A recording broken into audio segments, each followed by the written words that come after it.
Human, it's me, Octopus. Welcome to my world.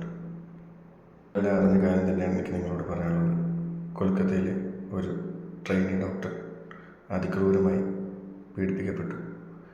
പീഡനത്തിൻ്റെ ആഘാതം കൊണ്ട് ആ സ്ത്രീ മരണമടയുകയും ചെയ്തു. നിങ്ങൾ ഇതിനോടകം തന്നെ പലതരത്തിലുള്ള ന്യൂസുകൾ അത് സംബന്ധിച്ച് അറിഞ്ഞിട്ടുണ്ടാകും. പക്ഷേ എനിക്ക് പറയാനുള്ളത് അതിൽ നിന്ന് വ്യത്യസ്തമായിട്ടുള്ള ഞാൻ അറിഞ്ഞ കാര്യങ്ങളാണ്. കൊൽക്കത്തയിലെ RG കെയർ ഹോസ്പിറ്റൽ ദിവസേന 1000-ലധികം പേഷ്യൻസ് വന്നും പോകുന്ന ഒരു ഹോസ്പിറ്റൽ, 1500-ലധികം പേർ അഡ്മിറ്റ് ആയിട്ടുള്ള ഒരു ഹോസ്പിറ്റൽ. ഇത്രയും വലിയ ഫെസിലിറ്റീസ് ഉള്ള ഒരു ഹോസ്പിറ്റൽ ഓഗസ്റ്റ് 8, 2024 നടന്ന ഒരു സംഭവത്തെക്കുറിച്ചാണ് എനിക്ക് പറയാനുള്ളത്. 36 മണിക്കൂർ കണ്ടിന്യൂസ് ഡ്യൂട്ടി ചെയ്ത ശേഷം 3 ഡോക്ടർമാർ ഭക്ഷണം കഴിച്ച് പിരിയുകയുണ്ടായി. 2 ഡോക്ടർമാർ തിരികെ ഹോസ്പിറ്റലിൽ പോയി. ഒരാൾക്ക് തീരെ വയ്യാത്തതിന് കാരണം ആ ഹോസ്പിറ്റലിലെ സെമിനാർ ഹാളിൽ അവിടെ റൂമൊന്നും ഫെസിലിറ്റീസ് ഒന്നുമില്ല. ഇത്രയും വലിയ ഹോസ്പിറ്റലിൽ അവരവിടെ പോയി കിടന്നു മയങ്ങി വന്നു. പിറ്റേ ദിവസം 9/8/2024 റൂം വൃത്തിയാക്കാൻ അല്ലെങ്കിൽ ആ സെമിനാർ ഹാൾ വൃത്തിയാക്കാൻ വന്ന ആ ക്ലീനിങ് സ്റ്റാഫ് കണ്ടത് അതിക്രൂരമായി പീഡിപ്പിക്കപ്പെട്ട അർദ്ധനഗ്നയായ ഒരു സ്ത്രീയെയാണ്. ആ ക്ലീനിങ് സ്റ്റാഫ് നോക്കിയപ്പോഴത്തേക്കും ആ സ്ത്രീ മരിച്ചിട്ടുണ്ടായിരുന്നു. ആ ക്ലീനിങ് സ്റ്റാഫ് എല്ലാവരും അറിയിച്ചു. പോലീസ് അന്വേഷണം തുടങ്ങി. 6 മണിക്കൂറിന് ശേഷം ഒരു പ്രതി സഞ്ജയ് എന്ന് പറയുന്ന ഒരു പ്രതിയെ കണ്ടെത്തി. ആ പ്രതി രാവിലെ 4 മണിക്ക് സെമിനാർ ഹാളിലോട്ട് പോകുന്നതും വരുന്നതുമായിട്ടുള്ള CCTV എല്ലാം കണ്ടു. പക്ഷേ ആ സഞ്ജയ് അവിടെ ഉണ്ടായിരുന്ന ഒരു പാർട്ട് ടൈം പോലീസ് ഓഫീസർ പോലത്തെ ഒരു വ്യക്തിയാണ്. എത്ര തെളിവുകൾ ഒളിപ്പിച്ചാലും പുറത്തു വരും എന്ന് പറയുന്ന പോലെ ഇയാൾ പല തെളിവുകൾ ഒളിപ്പിച്ചിരുമ്പോഴത്തേക്കും തൻ്റെ ചെരുപ്പിൽ ലേഡിയുടെ രക്തക്കര മറയ്ക്കാൻ മാത്രം അയാൾ മറന്നുപോയി. ഈ തെളിവുകളോട് സഞ്ജയ് തൻ്റെ വീട്ടിൽ നിന്നും പോലീസ് അറസ്റ്റ് ചെയ്യുകയുണ്ടായി. അന്ന് തന്നെയാണ് പോസ്റ്റ്മോർട്ടം റിപ്പോർട്ട് പുറത്തു വന്നത്. പോസ്റ്റ്മോർട്ടം റിപ്പോർട്ട് എന്ന് പലരും ഞെട്ടിയിരിക്കുന്ന രീതിയിലാണ് പോസ്റ്റ്മോർട്ടം റിപ്പോർട്ട് പുറത്തു വന്നത്. പെൺകുട്ടിയുടെ സ്വകാര്യ ഭാഗം പൂർണ്ണമായി നശിപ്പിച്ചിരിക്കുന്നു. സ്പെക്സ് ധരിക്കുന്ന കുട്ടിയായതും ആ കണ്ണാടി മൊത്തവും അടിച്ച് പൊട്ടിച്ച് കണ്ണിനകത്ത് വരെ ചില്ലുകൾ കയറിയിരിക്കുന്നു. മാസങ്ങളും പരിക്കുകളും ഉണ്ടായിരുന്നു. പക്ഷെ മരണകാരണം ഇതൊന്നുമല്ല, കഴുത്ത് ധരിച്ചാണ് വന്നിരിക്കുന്നത്. ഇത്രയും ബ്രൂട്ടലായിട്ട് റേപ്പ് ചെയ്തിട്ട് കഴുത്ത് ധരിച്ച് കൊല്ലുകയും ചെയ്തു. ആ പെൺകുട്ടി അനുഭവിച്ചതിൻ്റെ ആഘാതം നിങ്ങൾക്ക് എങ്ങനെ പറഞ്ഞു തരുന്നതെന്ന് എനിക്കറിയത്തില്ല. കാരണം മുമ്പ് നിർഭയ എന്ന് പറയുന്ന ഒരു കുട്ടി അനുഭവിച്ചതിനേക്കാൾ കൂടുതൽ രീതിയിലാണ് ഈ കുട്ടിയിൽ നിന്നും കണ്ടെത്തിയിരിക്കുന്നത്. പ്രതിക്ക് വലിയ പ്രായമൊന്നുമില്ല, 33 വയസ്സേ ഉള്ളൂ. പക്ഷേ ഫോൺ സെലക്ട് ചെയ്തപ്പോഴത്തേക്ക് ഇയാളൊരു പോൺ വീഡിയോസ് അഡിക്റ്റാണ്. ഈ പോൺ വീഡിയോസിൻ്റെ അഡിക്റ്റ് പ്രത്യേകിച്ച് പറഞ്ഞു തരേണ്ട ആവശ്യമില്ല. അത് ലൈഫിലും അയാൾ കണ്ടിന്യൂ ചെയ്ത് തന്നെ 3 തവണ വിവാഹം കഴിച്ചു. അതിൽ 2 തവണയും ബ്രൂട്ടലി റേപ്ഡ് സെക്സാണ് ഇയാൾ ഉപയോഗിച്ചിട്ടുണ്ടായിരുന്നത്. 2 പേരും ഡിവോഴ്സ് ചെയ്ത് പുറത്തുപോയി. ഇപ്പോൾ പുതിയതായിട്ടൊരാൾ കല്യാണം കഴിച്ച് ജീവിച്ചിട്ടുണ്ടെങ്കിൽ ഇടയ്ക്കാണ് ഈ ഒരു വിഷയം പുറത്തു വന്നത്. ഒരിടത്തും സുരക്ഷിതമല്ല, ജോലി സ്ഥലത്തും സുരക്ഷിതമല്ല. ഇതിനേക്കാളും നല്ലത് ഞാൻ പ്രിൻസിപ്പാൾ എന്ന് പറയുന്ന സന്ദീപ് ഘോഷ് എന്ന് പറയുന്ന ഒരു വ്യക്തിയുണ്ട്.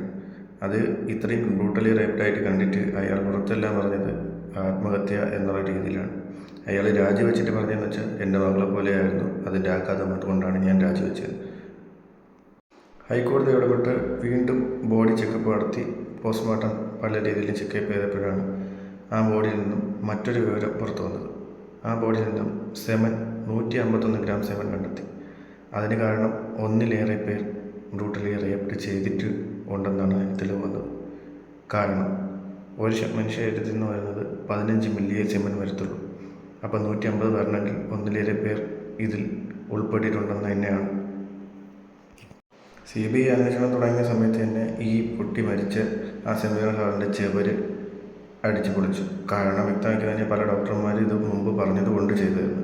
ഇത്ര ഇഷ്യൂ നടക്കുന്നതിൻ്റെ കൂട്ടത്തിൽ ആ പെൺകുട്ടി പല തെളിവുകളും സംഘടിപ്പിച്ച് വെച്ചിരുന്ന ഈ പ്രിൻസിപ്പാളിനെതിരെയും പലർക്കുമെതിരെ സംഘടിപ്പിച്ചിരുന്ന തെളിവ് ആ കുട്ടിയുടെ കാർ നശിപ്പിച്ചു. ഈ ഹോസ്പിറ്റലിൻ്റെ ചരിത്രത്തിൽ പലരും സൂയിസൈഡ് ചെയ്തിട്ടുണ്ട്.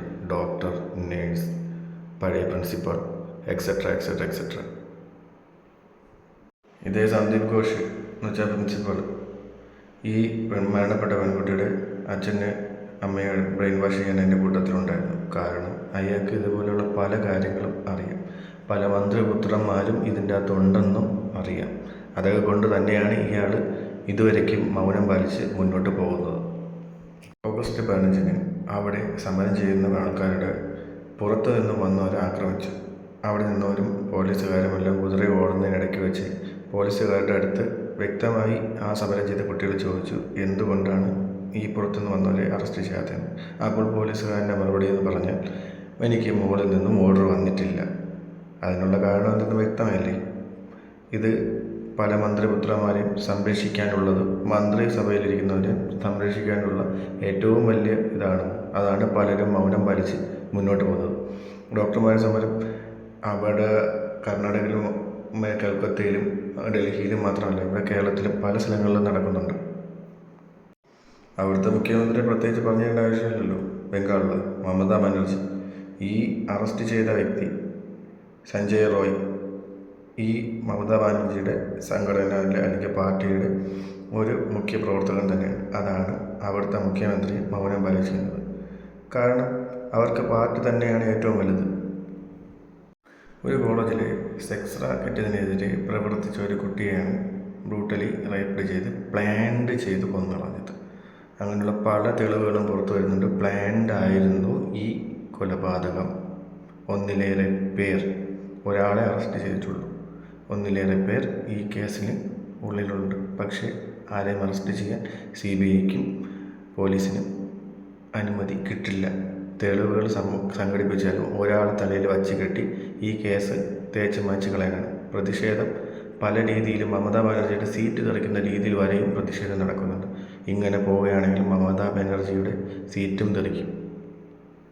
RG മെഡിക്കൽ കോളേജ് പ്രത്യേകിച്ച് പറഞ്ഞേണ്ട ആവശ്യമില്ല. അവിടെ ഇത് സ്ഥിരം പരിപാടിയാണ്. ഒന്നിലേറെ പേര് ഒരുമിച്ച് മരിക്കുന്നതും സിംഗിൾ ഓരോ വർഷം തോറും മരിക്കുന്നതും എല്ലാം കെട്ടിടത്തിൻ്റെ മണ്ടയിൽ നിന്ന് ചാടി മടിക്കുന്നതും കൊന്നുകളഞ്ഞിട്ട് എടുത്ത് തള്ളുന്നതും സ്ഥിരം പരിപാടിയാണ്. അവിടുത്തെ സെക്സ് റാക്കറ്റിനെതിരെ പറയുന്നവർ ആരെയായിരുന്നാലും അവർ പല രീതിയിലും കൊന്നുകളയുന്നതാണ് ആ കോളേജിൻ്റെ പുറത്തു വരുന്ന ഏറ്റവും വലിയ റിപ്പോർട്ടുകൾ പറയുന്നത്.